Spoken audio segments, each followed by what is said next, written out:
Mike Brown, the former FEMA director. Joining us here is the former FEMA director. History, I think, was very unkind to you, my friend. Very unkind. Mr. Brown, thanks for being with us. This is Michael Brown Unplugged. Happy Tuesday morning, everybody, and welcome to this episode of Michael Brown Unplugged. I hope everybody had a great Labor Day weekend. I'm pretty excited because this Tuesday, today, is my first day back on air after about a 3-month hiatus from iHeartRadio. I'm back on iHeartRadio on Monday through Friday, 2 to 4 p.m. on 630 KHAL. I've been on radio probably 13 years now, and I would say the majority of my time, I'm guessing at least 10 years, has been on 630 KHAL, so I'm really glad to be back on the air. And I want to say thanks to iHeart for just a little inside baseball. While I wasn't quite sure that this would happen, I was somewhat sure that this might happen because when everything occurred back in late April, early May, a friend of mine had taken me to breakfast and explained to me everything that iHeart was doing in terms of moving all of the syndicated programming over to 760, 93.7 Freedom Radio, and they were taking KOA and moving Rush off that, moving me off that, and so you now have on KOA, you have predominantly sports radio, and it's now called Voice of Colorado, and you have Freedom Radio, and now you have 630 KHAL, Denver's talk station. I'm going to try to keep this podcast separate and apart from the radio program, so you might consider this podcast to be the third hour of what I do from 2 to 4 p.m., although I will generally try to get this podcast up the way I've been doing it in the past. It gets posted every morning about 2 a.m. Mountain Time so that you can hear it first thing in the morning. And, of course, then that gives me the rest of the day to find news stories to talk about between 2 and 4 p.m. I would also ask you a favor. If you have subscribed to this podcast, I would ask you to also subscribe to the podcast on 630 KHAL and, again, on the iHeartRadio app, although I think it's going to take, for iHeart to post it, it may be maybe by the end of this week, iHeart will actually have it up there. iTunes, it just depends on how long the distribution channel takes on iTunes.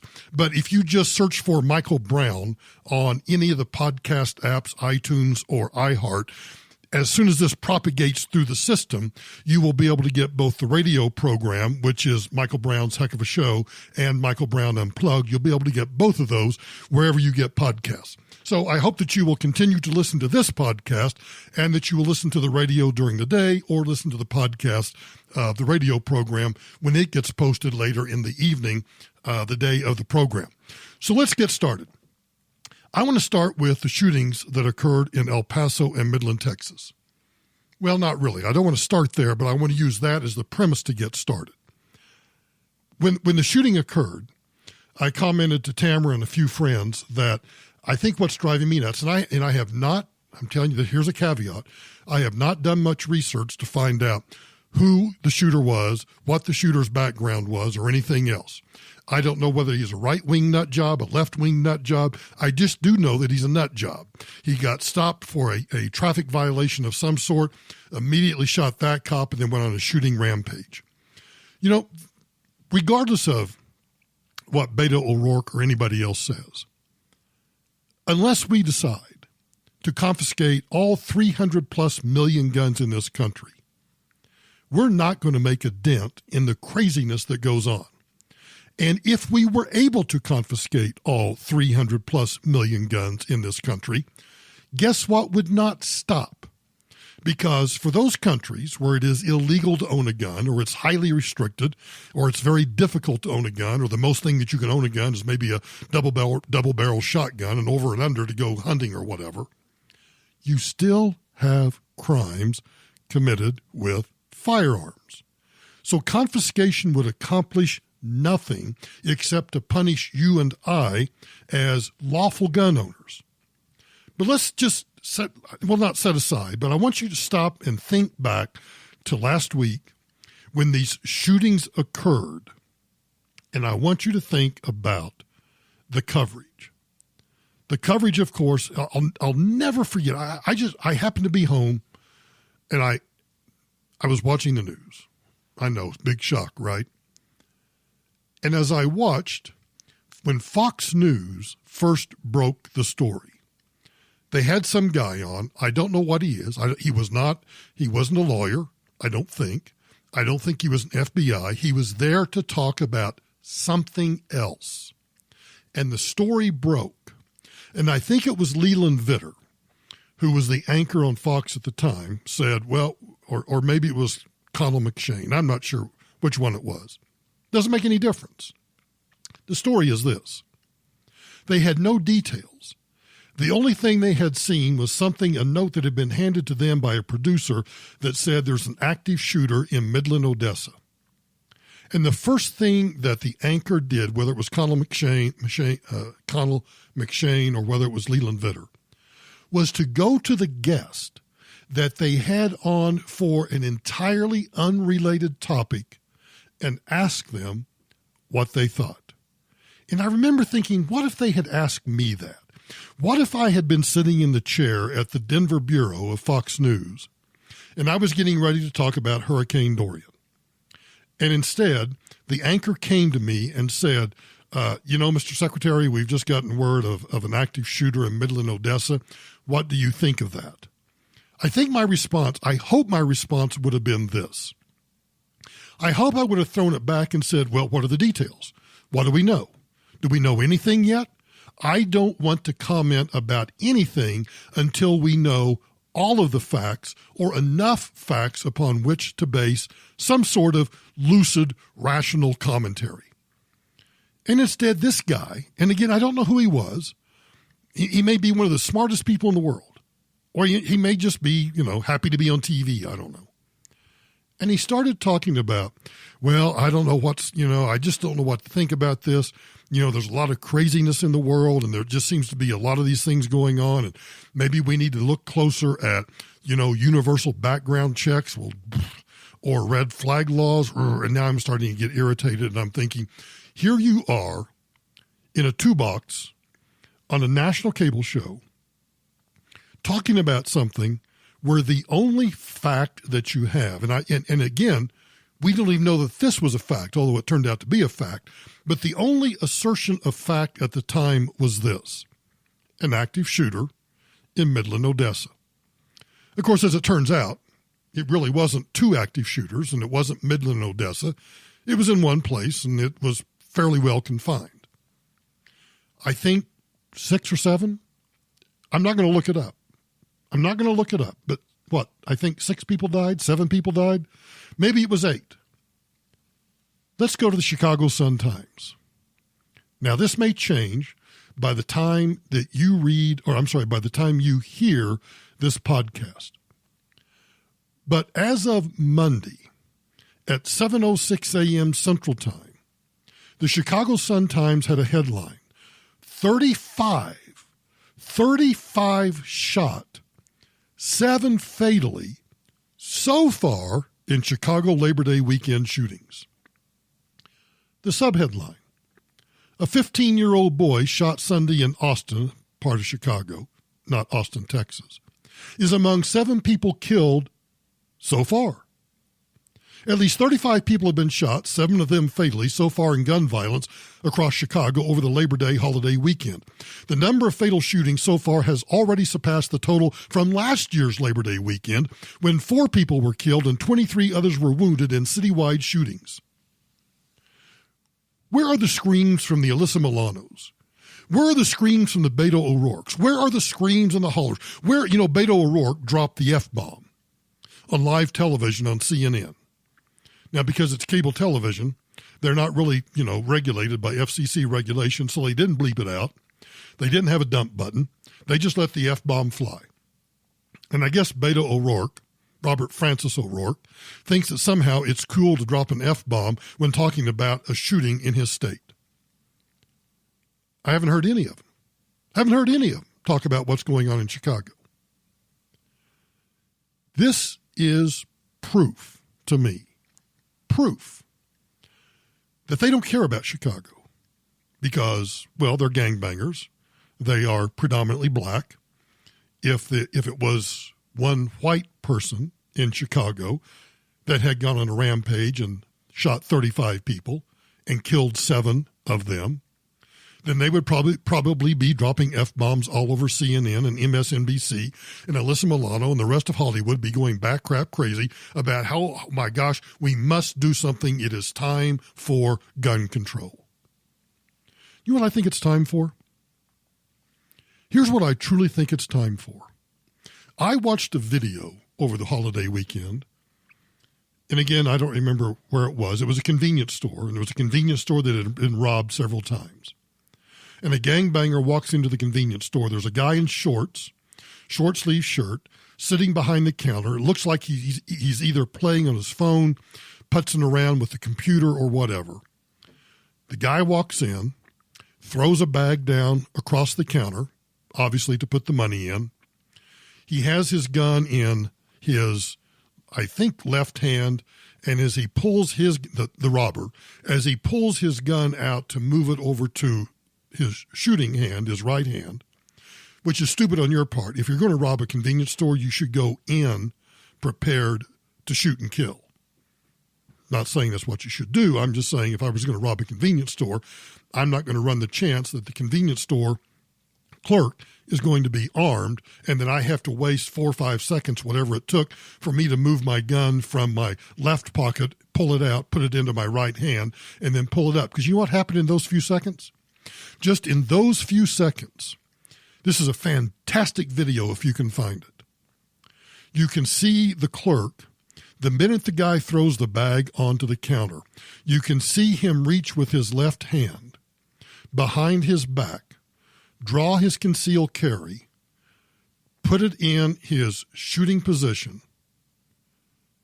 and empty his magazine. He empties his magazine.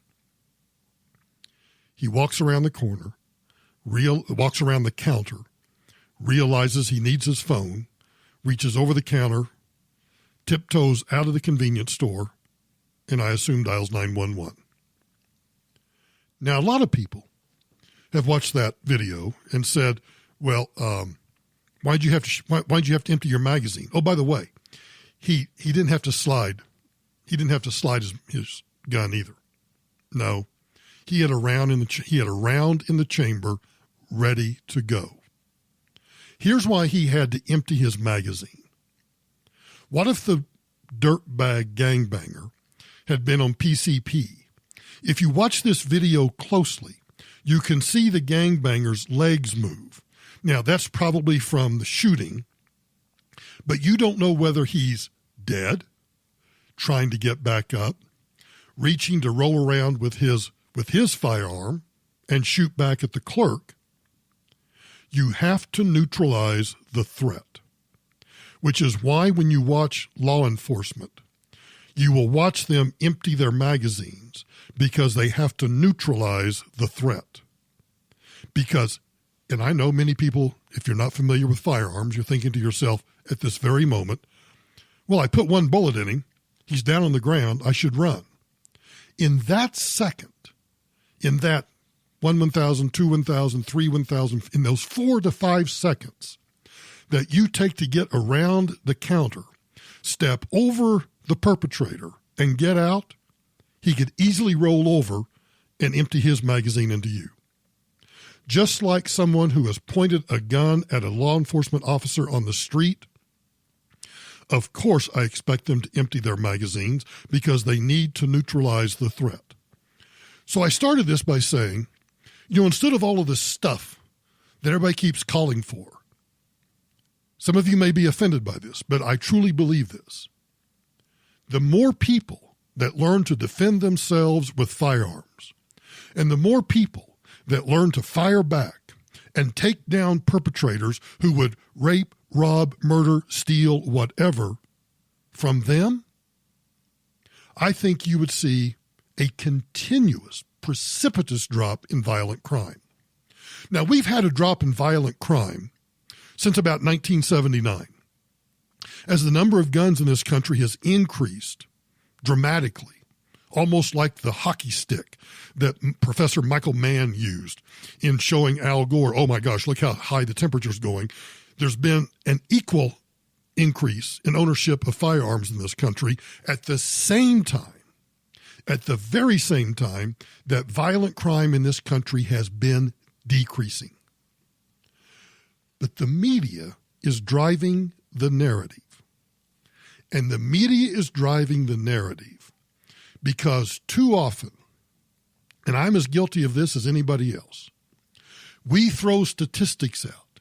We throw the statistics out about, well, the number of the amount of guns, the number of people that own guns, gun ownership, that has increased dramatically while violent crime continues to decrease. That doesn't make any difference. We need to learn to tell stories.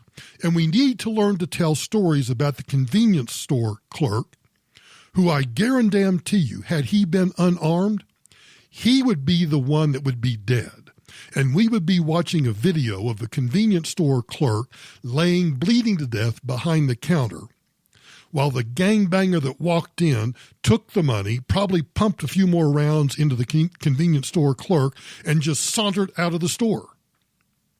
We've got to tell the stories of self-defense, and we have to tell them in such a way. That's why I do the taxpayer relief shots. It is a celebration not of the death of any individual. It is a celebration of the right of self-defense. But let me go back to firearms for a minute. Let's first start with Beto O'Rourke, Robert Francis O'Rourke. This is on CNN. The rhetoric that we've used, the thoughts and prayers that you just referred to, it has done nothing to stop the epidemic of gun violence. You know, he denigrates thoughts and prayers, but I guarantee you that if somebody in Hollywood or a politician or there was a terrorist attack on this country, Robert Francis O'Rourke and every person running on the Democrat ticket for president would be offering their thoughts and prayers. Thoughts and prayers are only useless or are denigrated or mocked or made fun of when it involves guns. To protect our kids, our families, our fellow Americans in public places, at a Walmart in El Paso where 22 were killed, in Sutherland Springs in a church. Speaking of Sutherland Springs, sorry to keep interrupting Mr. O'Rourke, but in Sutherland Springs, nobody ever talks about the fact that a good guy with a gun risked his life to stop the shooter.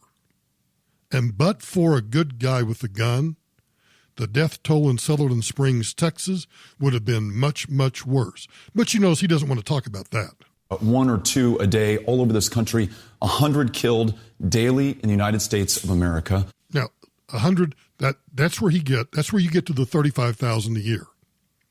The majority of which are suicides, a portion of which includes justifiable homicides, either in self-defense or by law enforcement, and then the rest, a small minority, are actually active shooters or murders or some bad guy with a gun. We're averaging about 300 mass shootings a year. No, unless you want to say that, well, Chicago, Labor Day weekend, 7 dead. Let's count that as a mass shooting. Oh, but you see, we don't want to do that because then we'd have to address the systemic problem of what's going on with black on black violence and the gang violence. And we don't want to do that. We just want to focus on one individual using, those weapons of war. No other country comes close. So, yes, this is... Wait. No other country comes close? Per capita, we're not even in the top 10. We're not even in the top 10.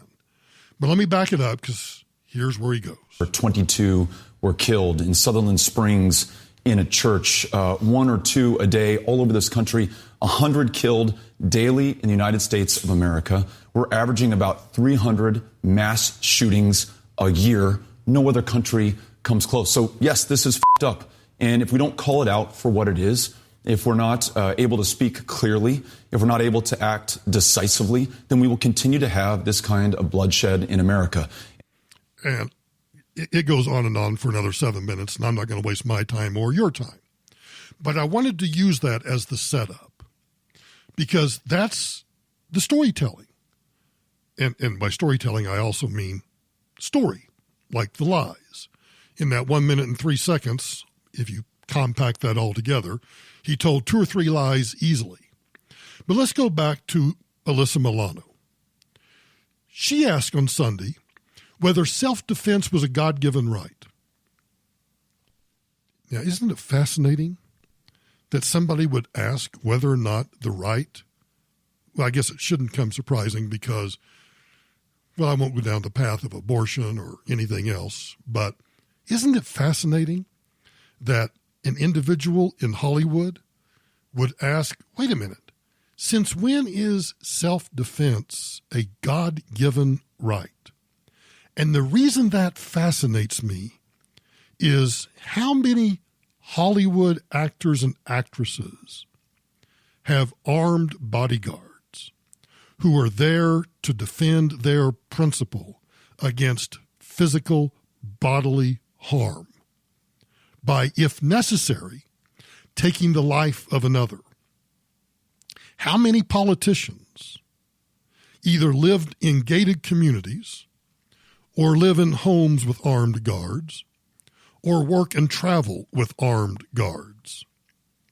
Isn't it fascinating how the elites in this nation believe that, well, I need my bodyguard and I need my bodyguard and I need my bodyguard, but Michael Brown or you or you or you, since when and why do you believe that self-defense is a God-given right? She tweeted this. Can somebody cite which passage of the Bible God states that it is a God-given right to own a gun? This guy is unbelievable and is clearly owned by the gun lobby. #NoRA. No NRA. Her tweet was directed at Matt Schaefer, who is a Republican representative from Tyler, Texas, who tweeted out this: I am, in all caps, the word not, I am not going to use the evil acts of a handful of people to diminish the God-given rights of my fellow Texans, period. None of these so-called gun control solutions will work to stop a person with evil intent. Well, guess who got involved in this tweet storm? Ted Cruz. And in a series of about 20 tweets, Ted Cruz ripped Alyssa Milano a new one. He started out the Twitter thread by saying, an excellent cue, an excellent question, worth considering carefully without the snark of Twitter. It is, of course, not the right to a modern-day firearm that is God-given. I've said that 1,000 times. The Second Amendment gives you the constitutional right to keep and bear arms, which shall not be infringed. The right to defend yourself with a firearm or a baseball bat or a 9-iron or a knife or a skillet, that's a God-given right. Back to Ted Cruz. An excellent question, worth considering carefully without the snark of Twitter. It is, of course, not the right to a modern-day firearm that is God-given, but rather the right to life and the right to liberty. Essential to that right to life is the right to defend your life and your liberty. He continues, the right to self-defense is recognized repeatedly in the Bible. For example, Exodus 22:2. If a thief is caught breaking in at night and is struck a fatal blow, the defender is not guilty of bloodshed. And he notes that, of course, verses 3 says that it is murder if during the daylight, in other words, if it is not self-defense. Cruz continued, the Declaration of Independence acknowledges our rights thusly. We hold these truths to be self-evident, that all men are created equal, that they are endowed by their Creator with certain unalienable rights, that among these are life, liberty, and the pursuit of happiness. And he continues and says, and for that reason, the Second Amendment provides that the right of the people to keep and bear arms shall not, he says in all caps, be infringed. You know, it wasn't to protect people's ability to hunt. It certainly wasn't done to protect our ability to engage in target practice or shooting sports. It was designed to give us the ability to defend our lives, our homes, our families, and our liberty from a tyrannical government or from those who would seek to do us harm. Senator Cruz continued that Stephen Wilford exercised that fundamental right. This is the Sutherland Springs guy. Stephen Wilford exercised that fundamental right when he risked his own life to stop the Sutherland Springs murderer, saving countless others as a result. St. George Tucker, one of the most important scholars in early America, explained the reasons behind the Second Amendment as follows, he says, in a continuation of these tweets.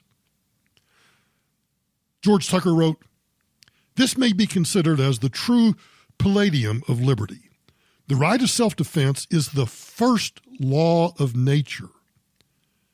And then listen closely. In most governments, it has been the study of rulers to confine this right, the right of self-defense, within the narrowest limits possible. Wherever the right to keep and bear arms is under any pretext whatsoever prohibited, liberty, if not already annihilated, is on the brink of destruction. He's exactly right. That's why, in my heart of hearts, I believe that either people like Robert Francis O'Rourke are indeed the useful idiots that all of the tyrannical governments of Marx and Lenin and Mao and Pol Pot and the rest, they needed the useful idiots to go out and espouse this kind of dumbassery about, this is all effed up and thoughts and prayers aren't going to do it. We must do something to limit the right of people to keep and bear arms. Those are useful idiots. But I also believe that they want, because they know that you cannot impose socialism, which is the first step toward fascism or communism or Nazism or any of the isms, that you can't establish that without limiting the ability of people to defend themselves. If you don't believe me, watch what's going on in Hong Kong. The Chinese government is just waiting to pounce, and those protesters will be defenseless. But back to Ted Cruz, because Senator Cruz has a way of just inserting the knife into your gut and quartering you, disemboweling you because of your stupidity. And your guts are laying on the floor before you even know what happened. Is that too gory? Sorry. Cruz continues, "I'm a Texan. What happened in Midland, Odessa, and El Paso, Santa Fe, part of Houston, and Sutherland Springs was sick, deranged, and horrifying. We need to do much more to stop violent criminals and those with dangerous mental illness before they murder, and I'm leading the fight to do so in the Senate." He concluded by saying this, "Playing politics with these deranged crimes and trying to use them as an excuse to violate the constitutional rights of law-abiding citizens will not make anybody safer. Forcible gun confiscation, as some 2020 Dems urge, will not prevent mass murders, but it will weaken self-defense." He probably didn't have enough room, but I would have written, "but it will weaken our God-given right of self-defense." Alyssa Milano is the same person who bragged about 2 abortions that she had when she was younger and how much better off she was that she had had those abortions. She never responded to Senator Cruz. I really doubt that she has anything to respond with. So let's you and I make a vow. Let's make a vow to find the stories of that convenience store clerk who saved his life because somebody was going to die that day. When that robber walked in with a gun somebody was going to die. And I hate to be the one to be crass about this, but as I watched that armed robber walk in, and here's an innocent, law-abiding convenience store clerk. As I watch the robber walk in, and I realize one or perhaps both of them are going to die today, but certainly at least one is going to. Would I rather that the innocent, law-abiding, probably minimum wage convenience store clerk live to go on and live his life out? Or would I rather the robber who came to kill? I would rather the robber die than the innocent, law-abiding citizen. And if you find that difficult to stomach, you're not living in the real world. Every single day, as you go about your business, the likelihood of somebody pointing a gun at you is not great, but it's there. And so if somebody's going to die, I would rather it be the bad person, the criminal, the one who wants to take an innocent life. I would rather they die than you. And that's why we have a God-given right of self-defense. And that's why the Second Amendment encapsulates within that God-given right of self-defense the right to defend ourselves with the right to keep and bear arms, which shall not be infringed. I'll be right back. Have you ever thought about how much you depend upon the internet for news and information? I know that even though I told you at the beginning of this podcast that over the long holiday weekend, I did find myself sitting in my big chair watching a little bit of the news, particularly since I had to go down and do some hits with Fox News. I was kind of trying to find out what the latest was on Hurricane Dorian, although I found much better information by going online and, reading what the National Hurricane Center and other people had to say about the track of the storm, blah, blah, blah. But if you stop and you think about we had lunch with the family on Labor Day, and my son-in-law talked about how he tends to watch, he can't stand the late night shows. He's just as conservative as you and me. He really can't stand the late night shows because they're so infused with politics. He doesn't like to watch the news. So he watches YouTube on his big screen TV a lot. And he was describing how he watches a lot of British talk shows because the British talk shows are kind of in the old vein of Johnny Carson or even David Letterman before he became kind of political. They're non-political. They interview some of the Hollywood and other people that are of prominence or famous. But what the British talk show hosts do not do, they don't ask a bunch of political questions. So instead, you get to hear about their movies, their lives, whatever it is that the talk show host finds interesting. And as I listened to him talk about it, I thought about, that's really what I do. Even though I still read the Washington Post and the New York Times, even though I still read a lot of the liberal papers like Newsweek and others, I do almost all of my reading and studying for the podcast and for the radio program. I do that online. I don't really watch much. Well, we watch a lot of television, but it's things on Netflix or it's things on Amazon Prime or Showtime. We don't really watch a lot of network or cable stuff on television anymore. It's internet-based. What if governments started shutting down the internet to stifle critics? Well, they are, and they do more than we realize. Zimbabwe turned off the internet during a recent crackdown, and a guy who was a prominent government critic by the name of Ober Masuri, he had no way of knowing when it was safe to emerge from hiding. He waited one day and then another day and then another day. And on that third day, he decided to break cover hoping, because he had no way of knowing, that the wave of arrests had come to an end. He stepped out of his home, went to the market, came back, and was seized by soldiers at his home 12 hours later. He says in an interview that if he had been connected to the internet, maybe I would have gotten information that it wasn't safe to be out there. Because internet shutdowns have become, I think, one of the defining tools of government repression in the 21st century.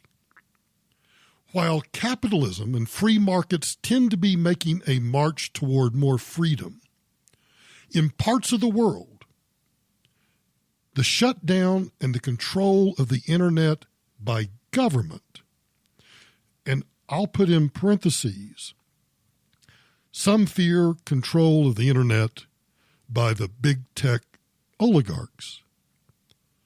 Either way, when you lose a free and open internet, it gives government the power to exercise tyranny. And it's not just happening in Zimbabwe. It's happening in a lot of countries, mainly in Asia and Africa, because those governments are seeking to quash dissent. And the shutdowns do more than they do more than just stunt the democratic process. They can actually end up battering the economy. They can destroy individual businesses. And, of course, they can drastically disrupt, in my opinion, because think about it in our daily lives, how it would disrupt the life of ordinary citizens, turning the search for mobile service into a game of cat and mouse with the cops or the military, and driving people actually across borders just to send emails for work. Now, the Indian government, you think about the world's greatest democracy, right? Well, not the world's greatest democracy, the world's largest democracy, to be more accurate, I guess. The Indian government employs the practice a lot more frequently than you'd think, most recently in Kashmir. But it's not alone. In 2018, just last year, there were 196 shutdowns in 25 countries. 196 shutdowns, 25 countries. That is up from 24 countries and 75 shutdowns just as short a time ago as 2016. Now this watchdog group, the Campaigns for Internet Rights, says that in the first half of this year alone, there were 114 shutdowns in 23 countries. Now, why would a government want to shut down the internet? Every time somebody talks about, we need to have, the FCC or somebody get involved, the government needs to come in and regulate the internet. That's the last thing I want. I'm not really happy with the way the tech giants control a lot of our usage, but that's only if you use Facebook, Twitter, and Google. There are a lot of other ways that you can use the internet besides those three. So if you don't like those three, why do you use them? I don't like them. I use them for work. While authoritarian countries like China and Iran have for a long time blocked some international websites that they consider subversive, like Facebook, for example, an internet shutdown is usually just a temporary measure, but it's usually wielded by governments that have historically had a less systematic approach to internet censorship. People have always had this kind of simplistic view of technology, that it can only be used in one way, and that it was this great tool for, a democratic reform. But after the emergence of the shutdown, like in Zimbabwe, people are beginning to realize that the government can actually use technology against its own citizens. Now, governments sometimes justify their actions because they're trying to stop the spread of fake news. Where have we heard that before? Or they want to stop hate speech. Well, who's the arbiter of hate speech? Or to keep students from cheating during exams. But I think that masks the real motivation. I think the real motivation for internet throttling or internet shutdowns, it's just an extension of the traditional form of censorship. It's not a unique phenomenon. It's an extension of what's happening in countries where civil space is already shrinking. And I think civil space is shrinking in this country because people think that the internet is Facebook, Twitter, and YouTube or Instagram. It's not. Those are just platforms that use the internet. I do not want the government regulating the internet. I want it free. I want it open. Now, I understand I've got to pay an internet service provider to access those pipelines, but it doesn't have to be Comcast. No, it doesn't have to be AT&T or Verizon. I can find some little pissant ISP. May not be the greatest in the world, but if you really want to avoid the big ones, there is a way to do that. But I just want you to stop and think. I want you to watch Hong Kong. I want you to watch Kashmir. Watch what these governments do. Because the ability to control the internet and shut it down at will is one way to impose tyranny. And watch. There will be some sort of crisis in this country where some politician on the left or the right, I wouldn't be surprised to hear some dumbass who thinks he's a conservative say it, certainly wouldn't surprise me to hear a progressive say it, to say that, we need to limit access to the internet because there's too much fake news. There's just too much hate speech. There are too many, active shooters that are getting radicalized by something they read on the internet. I kind of laugh at that because I get radicalized every single day that I go on. Because as I go through and I read what the progressives and the liberals and the Marxists and the fascists are writing and doing, I get radicalized. I get more and more liberty-oriented. I get more and more individual freedom-oriented. And I get more and more focused on the Constitution and how we need to protect it. So watch out. Beware those who say we need to control the internet. If you want to know the extent to which hypocrisy knows no bounds in Hollywood, let's go back to March 10, 1977. Roman Polanski, who was then 43 years old, invited a 13-year-old girl by the name of Samantha Gailey, now Geimer, to the Los Angeles home of Jack Nicholson. He wanted to do a photo shoot. He gave Gailey glasses of champagne, half a Quaalude. In a trial, she alleged that she felt dizzy, like things were kind of blurry sometimes. I was having trouble with my coordination, she testified. I had trouble like walking and stuff. And then she claimed that Polanski placed her on a bed and that he performed oral, vaginal, and anal sex on her. She says that he ignored her repeated pleas for him to stop. I was mostly just on and off saying, no, stop. But I couldn't fight, really, because, there was no one else there. I had no place to go. And, of course, she was full of champagne and Quaaludes. Now, I know that the audience that's currently at the Venice Film Festival was not in attendance when this occurred back in 1977. But they gave Roman Polanski a 5-minute standing ovation. And I think when they did, the hashtag #MeToo movement gasped its last breath. Here's how the story goes. The Venice Film Festival played host to an uncomfortable scene this weekend as director and convicted sex offender Roman Polanski garnered rapturous applause for his new film, J. Accuse, English title, An Officer and a Spy. Polanski, who fled the United States decades ago was expelled from the Motion Picture Academy in 2018, did not receive the applause in person, though journalists reportedly cheered co-producer Luca Barbesci's assertion that the event was a film festival, not a moral trial. Vulture documented Vulture, which is a Hollywood, kind of like a TMZ. Vulture documented the strange scene, which featured cast member Emmanuel Sainer, also Polanski's third wife, and star Louis Jarrell sharing nothing but praise for the absent Polanski's direction, Co-star Jean Darjuan reportedly wished all actors, quote, the good fortune of one day working with Polanski. Attempts from journalists to reference Polanski's criminal history were met with both shutdowns from producers and further applause. Now, since 1977, a bunch of women have come forward with their own accusations that Polanski had sexually assaulted them as well. The three women claimed they were ages 10, 15, and 16 when Polanski assaulted them.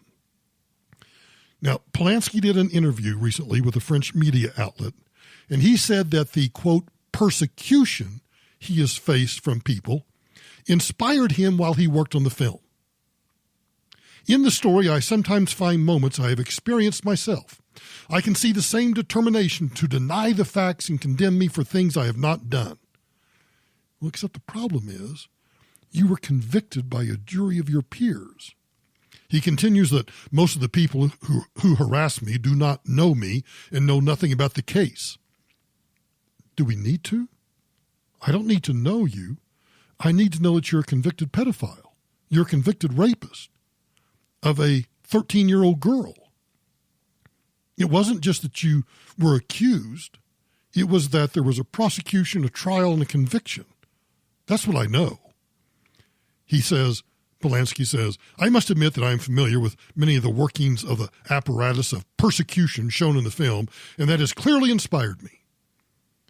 I would read from you, I would read from the grand jury's testimony, but it's just too, it's just too graphic. It's where the young girl describes the anal sex and what occurred. But contrary to Polanski's claim, I think we all pretty much know that what he did to that child. And what I know compels me to never watch one of his films, let alone give him a standing ovation. You know, people who choose to support Polanski and give him standing ovations demonstrate an obscenely elitist indecency. Because if you're willing to ignore and or rationalize the sexual assault of a child for the sake of art, then I think you are an indecent person. You know, maybe the audience wasn't bothered by the suffering of a child because they believed that the resulting art would not have been possible but for the suffering that Polanski has endured in the aftermath. That's just how sick I think Hollywood is. Some people are able to separate art from the morality or the lack thereof of the artist. To me, though, if the artist has inflicted a destructive act of violence on a child, I will never be one of those people. But most importantly, I think it goes to show that in Hollywood's collective brain, there is this cognitive dissonance. Oh yeah, we're all for the Me Too movement. We're going to go after Harvey Weinstein, and we're going to have to go after all of these people. But Roman Polanski, that was so ancient history. Except, why did you run away? It was a child. It wasn't some other Hollywood actress or starlet. Oh yeah, but we're going to give him a standing ovation. Sick people. Oh, this is I need to do a public service announcement. On September 4, which is Wednesday? Yeah, Wednesday. You need to be sure and tune in to CNN because CNN on September 4 is going to host a 7-hour, yes, that's 7 hours, to give each of the 10 Democrat presidential candidates on the Democrat side a chance to talk about climate change. Into the public service announcement. No, I won't be watching it. Are you kidding? I can't watch CNN for 17 minutes, let alone 7 hours. But I hope you will. And speaking of climate change, well, we now know the truth about what the United Nations is doing. There was a shocking statement made by a United Nations official, Cristina Figueres. She is the chair of the some global warming group within the United Nations. She's admitted now that the global warming conspiracy, here it is. It's the United Nations Framework Convention on Climate Change. She's the executive secretary. She says that this group has a goal not of environmental activists, not to save the world from ecological calamity, but to destroy capitalism. And she says it very casually, as if, well, don't we all know this? Well, of course we all know this. It's just great to hear it admitted to by the UN official. Here's what she said. Quote, "This is the first time in the history of mankind that we are setting ourselves the task of intentionally, within a defined period of time, to change the economic development model that has been reigning for at least 150 years since the Industrial Revolution." Now, in case you don't understand what, in case you don't understand what she said, she restates that comment. This is, quote, "This is probably the most difficult task we have ever given ourselves, which is to intentionally transform the economic development model for the first time in human history." Oh, so we now find what you and I have known to be the truth for a long time. The goal of climate activists is not to save us from polar bears that can't find a place to live, or the rainforest that's burning, or rising sea levels. By the way, you heard about Barack Obama. The sea levels are supposed to rise, I don't know, X number of meters within the next 10 years, and yet he bought a home, like a multi-million-dollar home somewhere on Martha's Vineyard. So I guess he assumes that, well, he's not going to be around for the next 10 years or something. I don't know. It's not at all about trying to save the planet. It's about trying to destroy capitalism. That's what it's about. A new world order. Globalists. Socialism. Communism. Ugh. I watched Chris Hayes from MSNBC go on a tirade about the Electoral College recently. That's the other. There's probably 5 or 6 different prongs on which the Constitution is being attacked by progressives and Marxists in the country, and the Electoral College is one of those.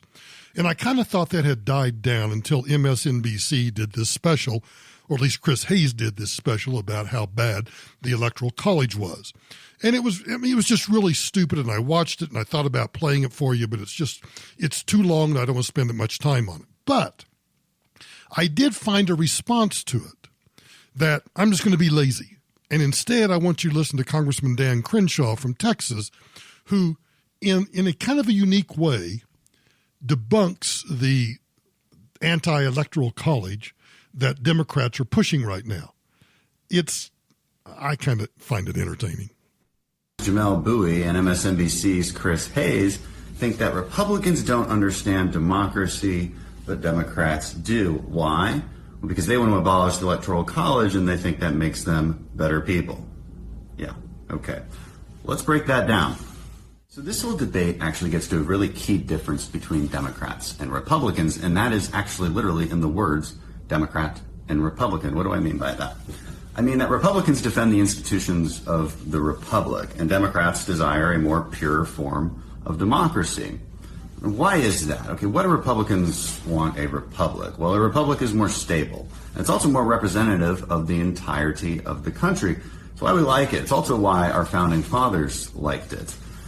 It has institutionalized checks and balances between the 3 branches of government and an emphasis on states' rights. So it's really difficult to ram through sweeping policy that affects the entirety of the country. And because we have an equally apportioned Senate and an electoral college, it means smaller states have a voice. Smaller, more rural states actually have a voice both in the Congress and when electing our president. We think that's pretty important. Democrats, well, they want something different. Again, they're pushing for a more pure form of democracy. So what does that mean? Well, they tend to want more control in Washington, whether that's in the bureaucratic state or the presidency, either way, under the executive branch. And they want to abolish the Electoral College. So what does this mean? It effectively means that 51% of the population could tell the other 49% of the population what to do, even if that 51% is concentrated in the most populated states. Remember, progressives want to create progress, their form of progress, and they want to do it as fast as possible. Well, checks and balances get in the way of that. States' rights and local control get in the way of that. Local municipalities trying to implement their own policies get in the way of that centralized control of the whole country for their progressive ends. The problem with a simple majority deciding how we live our lives in this country is that it effectively means tyranny of the majority, a narrow majority deciding the fate of the rest of the country. And that means a society that is divided, angry, and pretty resentful. There's a great map floating around that shows the influence of your state versus the influence of other states if we get rid of the Electoral College. And it shows California gigantically over here on the left coast, and it shows, New York and New Jersey and Pennsylvania and some others over here on the right side on the East Coast. And it has Texas and Florida down here on the bottom, and it pushes, and all those states around the East and West Coast and across the bottom all push all of the other states into little tiny states up in the corner, up in the very top bordering Canada. If you can find that online, it's a great map to look at. It shows you proportionally exactly why we have the Electoral College. And yes, a pure democracy always leads to chaos and anarchy, which then leads to socialism or communism or fascism, one of the isms. Hey, thanks for listening to this episode of Michael Brown Unplugged. Don't forget, be sure and listen to me 2 to 4 on 630 KHAL, Monday through Friday. You know the drill here, though. If you want to listen to me, you can find us on iTunes. You can find us on the iHeart app. You can find us anywhere that you can find podcasts. And if you want to join me on social media, the simplest way to do that is to go to michaelbrowntoday.com. michaelbrowntoday.com. Everything you need to follow me on YouTube, Facebook, Twitter, Instagram, LinkedIn are all right there at my website, michaelbrowntoday.com. Thanks for listening to the podcast. I'll talk to you tomorrow.